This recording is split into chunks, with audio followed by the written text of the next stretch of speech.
Hi guys, ayan, nag-midnight snack kami ngayong gabi guys. Ayan si Baby Joel and Dada. Ayan yung mga food namin, kakain kami.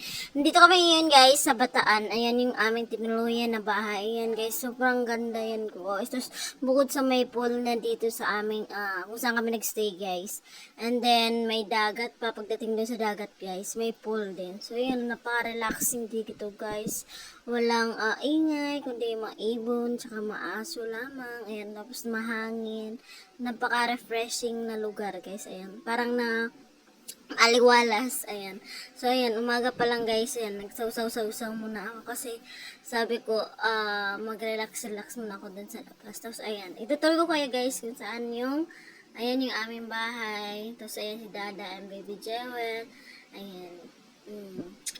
Kasi umiyak si Baby Jewel guys, kaya ayan, sinayaw-sayaw mo na siya ni Dada. So, ayan, natutuwa din naman siya guys. Ayan, dito yung bahay guys kung saan kami nagstay. Ayan, napakanayan, may videokihan. Gusto niyang kumanta, mayroon dyan. Tapos may sarili na din siyang kitchen, may sarili na siyang living room. Tapos ayan, marami siyang kwarto guys. Kaya kapag marami kayo dyan, kanya-kanya kayong room. Tapos, ayan, nag-swing na kami ng situyan. Tapos, andyan yung mga kotse namin, nakapark. Tapos, eto. Ayan, yan yung buong bahay guys. Ayan. Kami lang yan dyan guys. Tapos, meron pang isa dyan sa taas. Dyan sa likod ko. Ayan yung gate namin sa likod ko. Ayan. Napakalaking area guys. Grabe. Sulit. Makaka-relax ka talaga pag ganyan ka.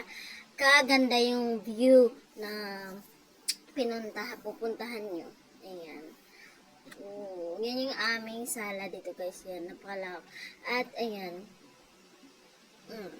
Malapad diba guys? Ayan. Sinilip ko na yung Baby Jewel guys. Ayan. Napakahimbing ng tulog ng bebe. Sing lamig-lamig dito sa loob guys. Sa kwarto. Kaya ayan, akala ko nagising na siya. Hindi pa pala.